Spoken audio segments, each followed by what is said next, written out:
শ্ৰেণী সমাজ বিজ্ঞানৰ ভাৰতীয় গণতন্ত্ৰ সমাজ বিজ্ঞানৰ তৃতীয় খণ্ডত আমি প্ৰথম পাঠটো আৰম্ভ কৰিম। ভাৰতীয় গণতন্ত্ৰ ভাৰতবৰ্ষ এখন পৃথিৱীৰ ভিতৰতে আটাইতকৈ ডাঙৰ গণতান্ত্ৰিক দেশ। গতিকে এই দেশৰ গণতন্ত্ৰ যিটো সেই গণতন্ত্ৰ প্ৰতিষ্ঠা হোৱাৰ পৰা আমাৰ যিখিনি সাংবিধানিক বিষয়বস্তু সেইখিনি আমি ইয়াত অধ্যয়ন কৰিবলৈ পাম।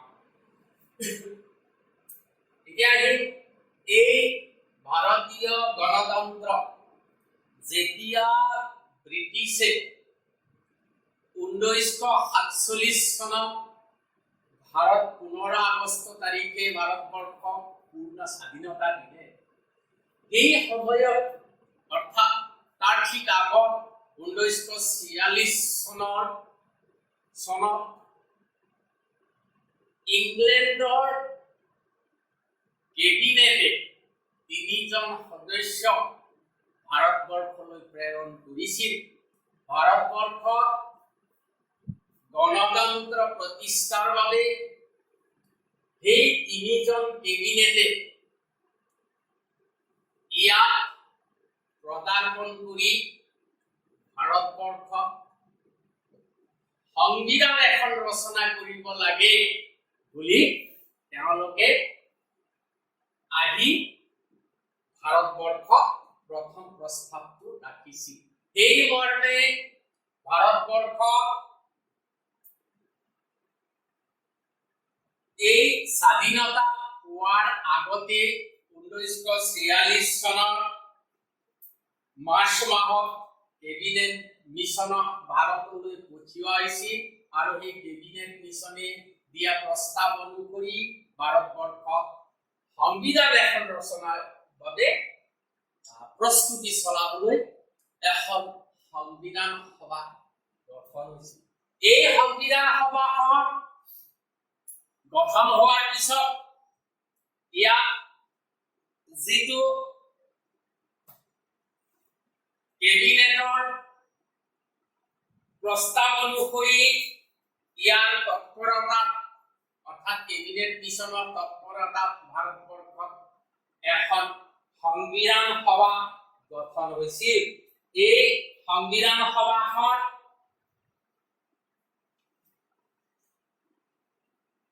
ইয়াৰ প্ৰথম বৈঠক 1946 চনৰ 9 ডিচেম্বৰ তাৰিখে অনুষ্ঠিত হৈছিল। এই সংবিধান সভাৰ প্ৰথম বৈঠকখন যিখন বৈঠকত তেওঁলোকে অস্থায়ী ৰূপে এজন সভাপতি নিৰ্বাচন কৰিছিল, এইজন আছিল ডক্টৰ সচিদানন্দ সিনহা। তেখেতৰ নেতৃত্বত সংবিধান সভাৰ প্ৰথমখন বৈঠক অনুষ্ঠিত হৈছিল আৰু তাতে এই সংবিধান সভাতে য'ত সচিদানন্দ সিনহাই সভাপতিত্ব কৰিছিল, এইখন সভাতে স্থায়ী সভাপতি ৰূপে ডক্টৰ ৰাজেন্দ্ৰ প্ৰসাদৰ নাম প্ৰস্তাৱ কৰা হৈছিল আৰু তেখেতক সংবিধান সভাৰ স্থায়ী সভাপতি ৰূপে নিৰ্বাচিত কৰা হৈছিল।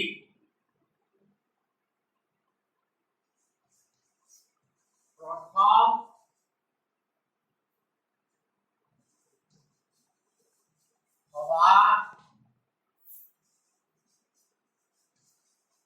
সভাপতি ডক্টৰ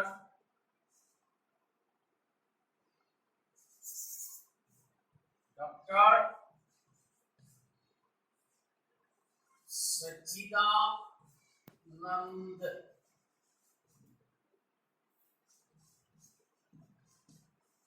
সিনহা আৰু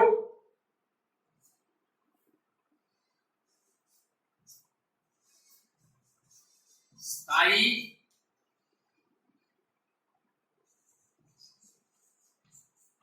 সভাপতি ডক্টৰ ৰাজেন্দ্ৰ প্ৰসাদ। গতিকে এই সভাখনত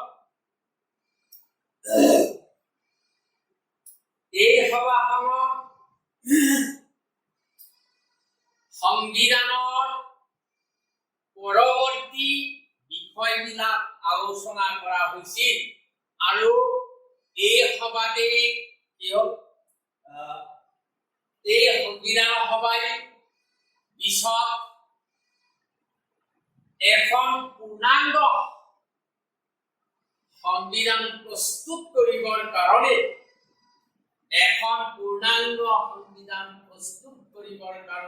সাতজনীয়া সংবিধান খচৰা সমিতি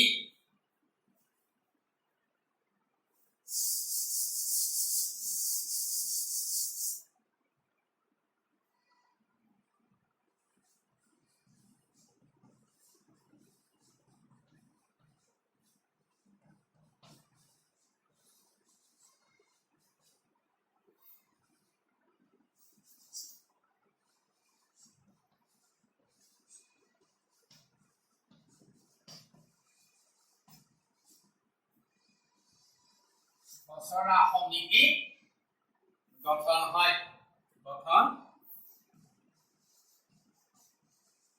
হৈছিল। ইয়াৰ এই খচৰা সমিতিৰ সভাপতি আছিল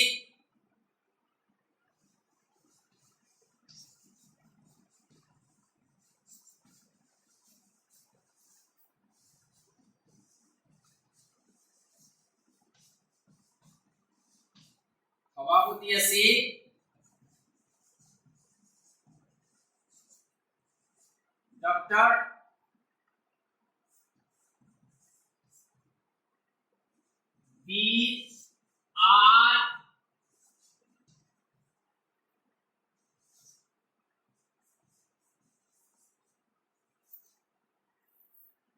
B.R. আম্বেদকাৰ।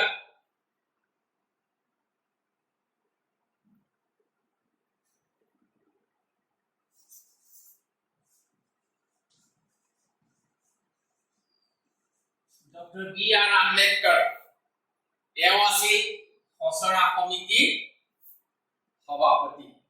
গতিকে সংবিধান সভাৰ স্থায়ী সভাপতিজন হ'ল ডক্টৰ ৰাজেন্দ্ৰ প্ৰসাদ।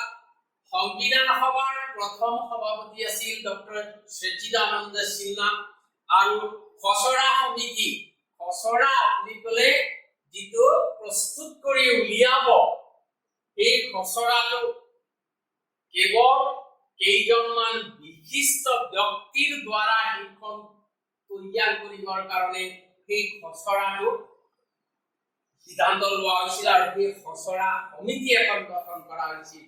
তাত ভাৰতৰ সংবিধান সভাৰ মুঠ 292 জন সদস্য নিৰ্বাচিত হৈছিল। গতিকে 292 জন সদস্যৰ দ্বাৰা সংবিধান প্ৰস্তুত কৰা সম্ভৱ নহয়। এইভাবে বিশিষ্ট 8 জন ব্যক্তিক এই সংবিধান খচৰা প্ৰস্তুত কৰিবৰ কাৰণে দায়িত্ব অৰ্পণ কৰা হৈছিল। সেই দায়িত্ব অৰ্পণ কৰা 7জনীয়া উপসমিতি যাক খচৰা সমিতি বুলি কোৱা হয় তাৰ সভাপতি আছিল ডক্টৰ B.R. আম্বেদকাৰ অৰ্থাৎ ভীমৰাও আম্বেদকাৰ।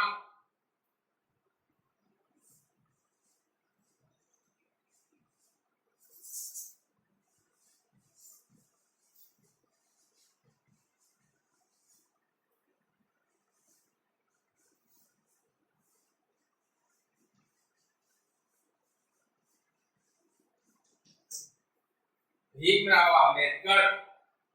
এতিয়া এই খচৰা সমিতি যিটো ইংৰাজীত কোৱা হয় ড্ৰাফটিং কমিটি, এই ড্ৰাফটিং কমিটি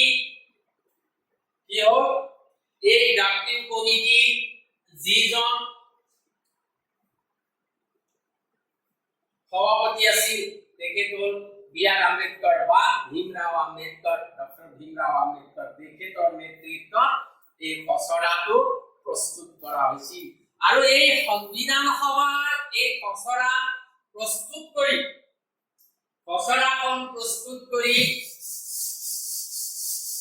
এই সমিতিখনে অৰ্থাৎ ভীমৰাও আম্বেদকাৰৰ নেতৃত্বৰ সমিতিখনে এই খচৰা প্ৰস্তুত কৰি উলিয়াইছে 1949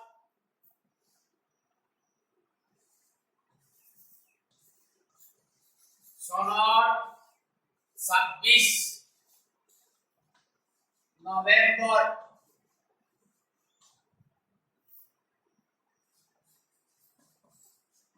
তাৰিখে এই খচৰাখন প্ৰস্তুত কৰি উলিয়াইছিল আৰু এই খচৰা প্ৰস্তুত কৰি সংবিধান সভাত তেওঁলোকে ইয়াক অৰ্পণ কৰিছিল আৰু সংবিধান সভায়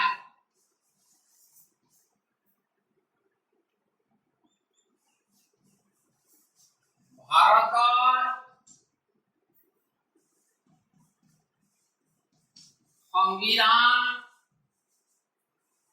1950 চনৰ 26 জানুৱাৰী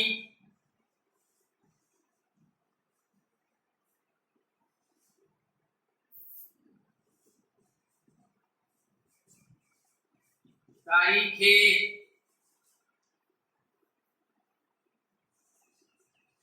বলবৎ হৈছিল অৰ্থাৎ 1949 চনৰ 26 নৱেম্বৰ তাৰিখে খচৰা সমিতিখন অৰ্থাৎ এই সংবিধানৰ খচৰাখন সংবিধান সভালৈ খচৰা সমিতিয়ে অৰ্পণ কৰিছিল 1949 চনৰ 26 নৱেম্বৰ তাৰিখে তাৰ পিছত 1949 চনৰ 26 নৱেম্বৰ তাৰিখে অৰ্পণ কৰা খচৰাখন সংবিধান সভায় চালি জাৰি চাই ইয়াক 1950 চনৰ 26 জানুৱাৰী তাৰিখে বলবৎ কৰিছিল এইভাবে আমি প্ৰতি বছৰৰ 26 জানুৱাৰী তাৰিখ গণতন্ত্ৰ দিৱস হিচাপে পালন কৰো অৰ্থাৎ 1950 চনৰ 26 জানুৱাৰী তাৰিখে এইখন সংবিধান আমি গ্ৰহণ কৰিছো কাৰণে প্ৰতি বছৰে আমি 26 জানুৱাৰীটো গণতন্ত্ৰ দিৱস হিচাপে পালন কৰো গতিকে আজিলে আমি এইখিনিতে আজিৰ পাঠ সামৰি লৈছো ইয়াৰ পিছৰখিনি কাইলৈ আকৌ ইয়াৰ পৰা আৰম্ভ কৰিম ধন্যবাদ তোমালোকে এই পাঠৰ কেইটামান প্ৰশ্ন মই তোমালোকক প্ৰশ্ন উত্তৰ লিখি দিছো সেইবিলাক ভালকে লিখিবা আৰু মই কেইটামান প্ৰশ্ন দিম এই প্ৰশ্নখিনি তোমালোকে ঘৰত লিখি লবা এতিয়া গৃহকৰ্মৰ বাবে ঘৰত কৰিবৰ কাৰণে তোমালোকক মই কেইটামান প্ৰশ্ন দিম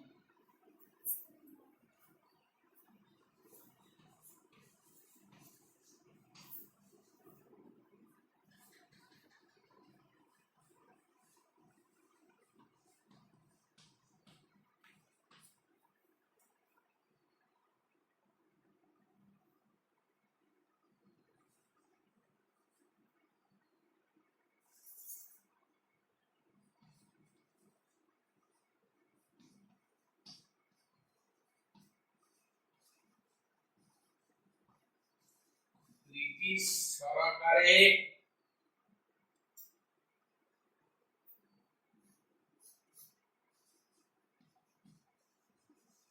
কেবিনেট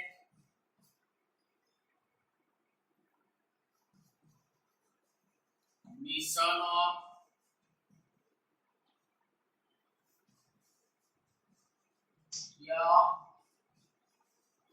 ভাৰতলৈ